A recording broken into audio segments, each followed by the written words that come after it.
खेल मंत्री मनसुख मांडविया जी।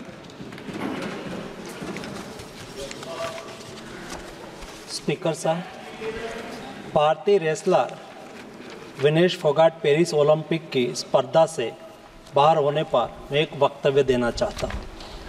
भारतीय रेसलर विनेश फोगाट को तय कैटेगरी में ज़्यादा वजन 100 ग्राम होने की वजह से पेरिस ओलंपिक से बाहर होना पड़ा है।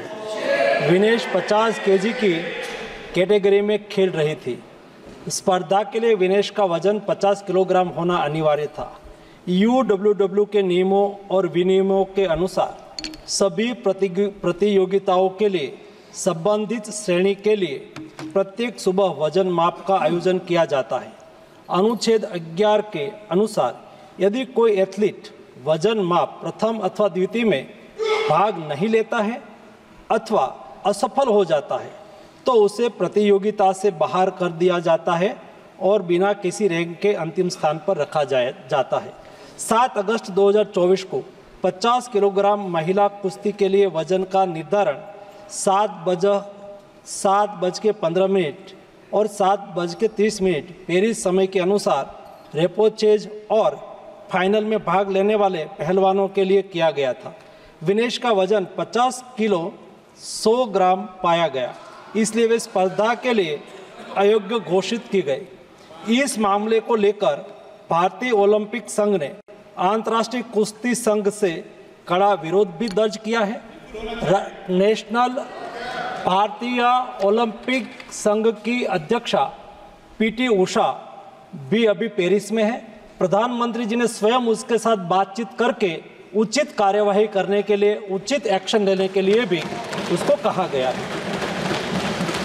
विनेश मंगलवार 6 अगस्त को 3 मुकाबले जीतकर 50 केजी रेसलिंग ओलंपिक में फाइनल में पहुंचने वाली पहली भारतीय महिला रेसलर बनी थी।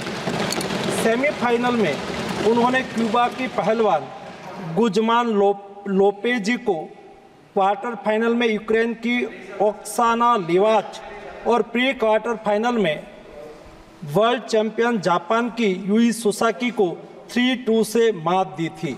उन्हें बुधवार 7 अगस्त की रात करीब 10 बजे गोल्ड मेडल के अमेरिकी रेसलर सारा एन हिल्डरब्रांड से मुकाबला करना था।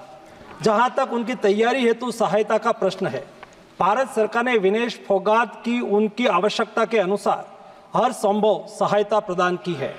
उनके लिए पर्सनल स्टाफ भी नियुक्त किए गए हैं जो अपने क्षेत्र के विशेषज्ञ हैं। उनके साथ हंगरी के विख्यात कोच ओलेर अकोस और फिजियो अश्विनी पाटिल हमेशा रहते हैं। इनको ओलंपिक के लिए इनके अतिरिक्त व्यक्तिगत सहायक स्टाफ जैसे विभिन्न sparring partners, strength of conditioning विशेषज्ञ के लिए वित्तीय सहायता प्रदान की गई, जिसका विवरण इस प्रकार है।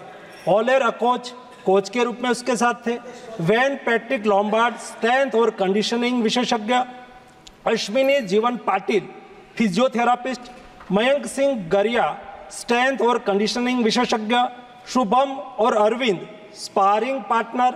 इनको पेरिस ओलंपिक चक्र के लिए कुल 70,45,775 की वित्तीय सहायता दी गई है, जिसका विवरण इस प्रकार है। स्पेन के ग्रेट पिक्स में भाग लेने के लिए वित्तीय सहायता, साथ ही 3 जुलाई से 13 जुलाई 2024 10 दिन तक मैड्रिड, स्पेन के अंतर्राष्ट्रीय प्रशिक्षण शिविर के लिए अतिरिक्त वित्तीय सहायता। इसके अलावा फ्रांस के बुलोन-सू-मेर में पूर्व ओलंपिक प्रशिक्षण शिविर के लिए अतिरिक्त सहायता की है। 2024 अंतर्राष्ट्रीय कुश्ती संघ सेकंड रैंकिंग सीरीज में 6 जून से 9 जून 2024 4 दिन तक बुडापेस्ट हंगरी में भाग लेने के लिए और 10 जून से 21 जून 2024 तक टाटा ओलंपिक सेंटर हंगरी में अंतर्राष्ट्रीय प्रशिक्षण शिविर के लिए अतिरिक्त सहायक स्टाफ के लिए वित्तीय सहायता की है। स्ट्रेंथ और air conditioning coach mister Wayne Patrick Lombard के लिए टाटा ओलंपिक सेंटर हंगरी में 10 जून से 21 जून 2024 11 दिन तक अंतर्राष्ट्रीय प्रशिक्षण शिविर में भाग लेने के लिए भी वित्तीय सहायता की है। 13 जुलाई 2023 से 16 जुलाई 2023 4 दिन तक बुडापेस्ट हंगरी में 4th रैंकिंग सीरीज में भाग लेना और 10 से 16 जुलाई 2023 16 दिन तक बुडापेस्ट हंगरी में प्रशिक्षण शिविर हेतु इसको वित्तीय सहायता की है। वेलनेकेन बुल्गारिया में 10/11/2022 से 3/12/2022 तक प्रशिक्षण के लिए वित्तीय सहायता दी है। उनके रिहाई प्रक्रिया के लिए आवश्यक उपकरण खरीदने के लिए भी वित्तीय सहायता की गई है।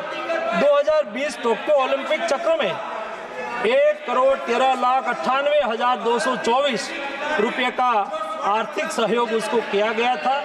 224 पेरिस ओलंपिक चक्र में भी टारगेट ओलंपिक पोडियम स्कीम में 53,35,746 और वार्षिक ट्रेनिंग एवं स्पर्धा कैलेंडर में 17,10,000 कुल मिला के 17,45,775 रुपया हमारे खिलाड़ी को आर्थिक सहायता करके उसको सक्षम करा गया।